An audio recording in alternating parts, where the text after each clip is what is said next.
Hello everyone and hello Leo. Itong general reading ay para sa June 2026. Kukuha tayo ng cards para sa iyo with additional advice cards na gustong iparating ng universe. Ang goal natin ay magbigay ng gabay gamit ang light from the Creator. Bago tayo magsimula, alam nyo ba na karamihan sa mga nanonood dito ay hindi pa nakasubscribe? Isang click lang po ng subscribe para mas mapalawak pa natin ang pagbabahagi ng liwanag at gabay dito sa Hulahuan. Thank you sa pag-subscribe. Leo, initial impressions natin, ramdam dito na nagpaplano ka at talagang gumagawa ka ng paraan para makamit ang mga pangarap mo ngayong buwan. Mag-ingat ka lang sa pagpili ng mga taong tutulong sa'yo. Kailangan mo silang kilalanin ng mabuti.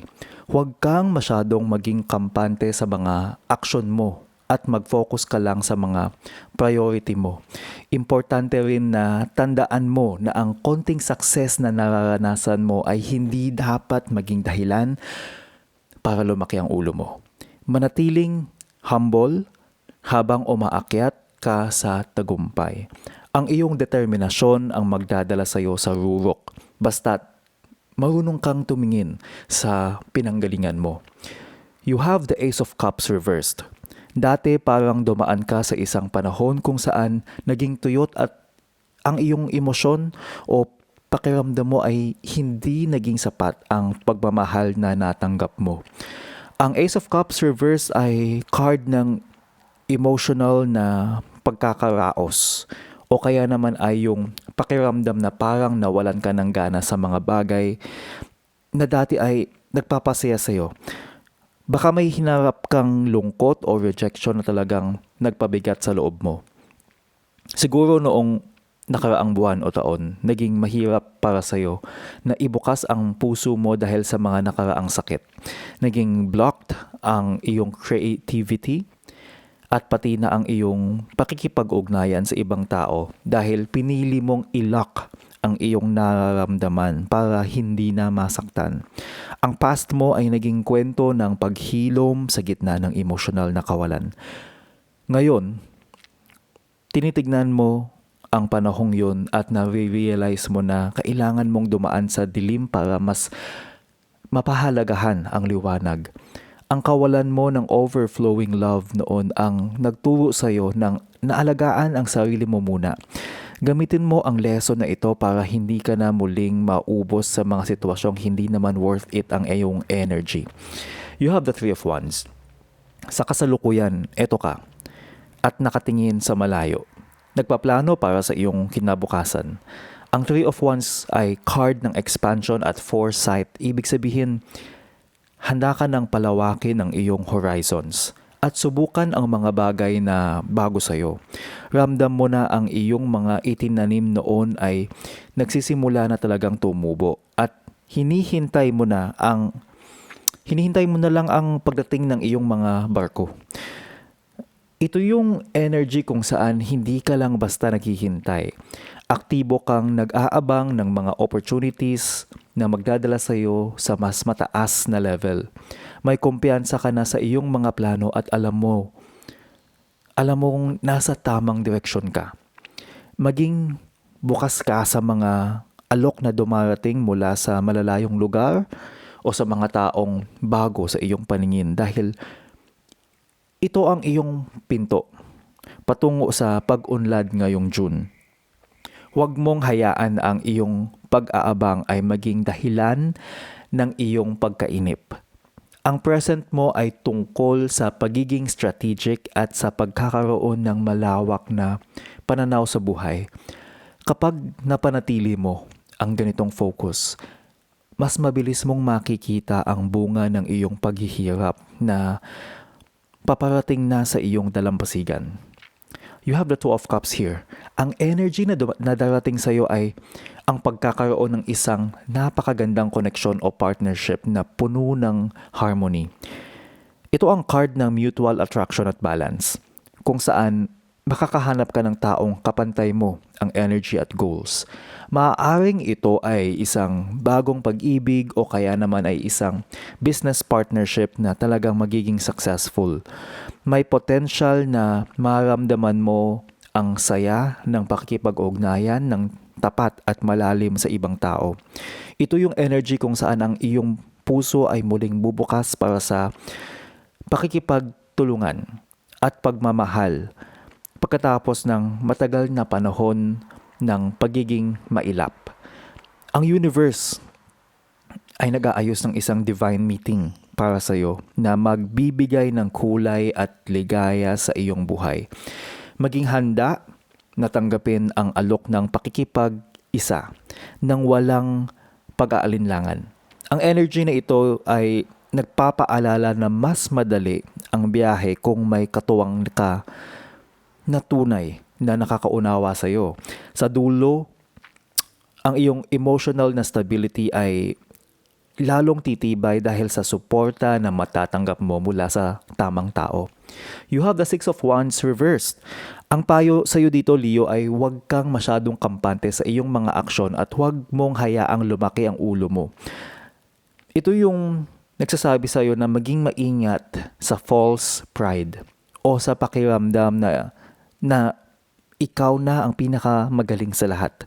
Ang konting tagumpay ay dapat ipagpasalamat pero huwag itong gawing basehan para maliitin ang iba o baliwalain ang iyong focus. Kailangan mong tandaan na ang popularity o recognition ay pwedeng mawala agad kung hindi mo babantayan ang iyong integrity. Ang payo na ito ay para sabihing mag-concentrate ka sa trabaho at hindi sa fame o sa papuri ng ibang tao. Manatiling grounded habang nagpaplano ka para sa iyong Three of Wands na horizon para hindi ka mabulag sa mga maling akala tungkol sa iyong sarili. Ang pinaka-importante, aminin mo ang iyong mga limitasyon at matuto kang makinig sa payo ng mga taong tunay na nagmamalasakit sa iyo. Huwag mong hayaan na ang iyong ego ang maging hadlang sa iyong tuloy-tuloy na pag-angat. Ang payo na ito ay nagsasabing ang tunay na leader ay marunong magpakumbaba kahit nasa itaas na siya. Then you also have the Eight of Wands. Ang magiging resulta ng lahat ng ito ay ang mabilis na pagdating ng mga balita at aksyon sa iyong buhay. Ang Eight of Wands ay card ng swift movement at communication. Ibig sabihin, ang mga planong pinaghirapan mo ay biglang kakaripas ng takbo. Magiging mabilis ang mga pangyayari kaya kailangan mong maging handa at alerto sa bawat segundo. Magkakaroon ka ng maraming messages or offers na magdadala sa iyo sa iba't ibang direksyon ng sabay-sabay. Ito yung outcome na nagsasabing tapos na ang panahon ng paghihintay. Oras na para sa flight at mabilisan na tagumpay. Mararamdaman mo ang excitement dahil sa bilis ng progress na mararanasan mo sa trabaho o sa personal mong buhay. Maging proud ka sa iyong momentum. Pero siguraduhin mong nakatutok ka pa rin sa iyong target. Ang outcome na ito ay nagsasabing ang iyong mga arrow ay tatama sa gitna ng bullseye. Basta't hindi ka matataranta sa bilis ng mga kaganapan. Sa dulo, magugulat ka na lang na kung gaano kalayo ang narating mo sa loob ng isang buwan. Punta na tayo sa advice cards ninyo. Bago ang lahat, please subscribe, like, and huwag kalimutan i-share ito sa mga kilala ninyong baka kailangan ng reading. Maliit na bagay lang ito to support this channel. So, your card is God is your source. Sinasabi nito na lahat ng kailangan mo ay ibibigay sa iyo ng walang hanggang source ng Panginoon. At ang pananampalataya mo ang magbubukas ng pinto para matanggap mo to. Sa Kanya, walang kakulungan o limitasyon. Sa halip, may sapat na abundance para sa lahat. May sapat na kayamanan para sa lahat. Kaya huwag kang matakot na maubusan ng opportunities habang nagpaplano ka. Ang pangalawang advice card ay ask for your needs to be met. Ang mga anghel ay handang tumulong sa iyo kung hihilingin mo lang ito. Kailangan mong gumawa ng choice na magpagabay at magpatulong. At sisiguraduhin mo na ang tulong na hinihingi mo ay galing sa Diyos at hindi sa kung saan-saan. Huwag kang mahiya na humingi ng support sa Kanya o kaya naman sa ibang tao. Nagsimula ang lahat sa pag-amin na kailangan mo ng gabay para maisakatuparan ang iyong mga pinapangarap. Ang pangatlong advice card ay impatience. Sinasabi nito na ang buhay mo ay unti-unting nagaganap sa divine timing at ang bawat delay ay may dalang pakinabang para sa iyo. Huwag kang magmadali. Nasa tamang lugar ka sa tamang panahon kaya mag-relax ka lang habang hinihintay ang iyong momentum. Ang pang-apat na advice card ay being enough. Sinasabi nito na sapat ka at mahal ka ng universe ng walang kondisyon. Wala ka nang kailangang patunayan o habulin. Kailangan mo lang maging tapat sa iyong sarili. Ang mensaheng ito ay magpapatatag sa iyo laban sa pagyayabang dahil alam mo na sa puso mo ang iyong tunay na halaga. Ang panlimang advice card ay dog friend. Ngayong araw at sa buong buwan, piliin mong magmahal ng walang kondisyon. Ang iyong energy at sigla ay magsisilbing inspirasyon sa iba. Piliin mong maging masaya at maging isang tapat na tagapagtanggol at kaibigan sa mga taong nasa paligid mo.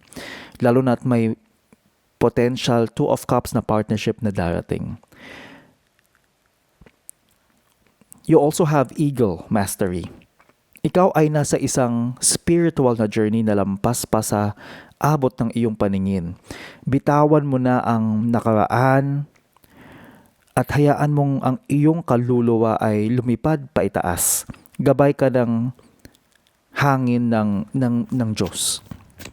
At ang iyong karunungan ang magsisilbing inspirasyon mo sa buong mundo. Kunin mo ang iyong kapangyarihan at mag-umpisa ka ng lumipad patungo sa iyong tagumpay. So ngayon, kukuha tayo ng 3 cards. Mamili ka lang ng isa. Mag-isip ka ng issue sa buhay mo na may katanungan ka. Wala itong explanation. Ikaw yung magbabasa ng cards. Mamili lang ng isa sa 3 mga barahang ito. Hindi mo kailangan pag-isipan ng matagal. Kung ready ka na, bubuksan ko na ang mga cards.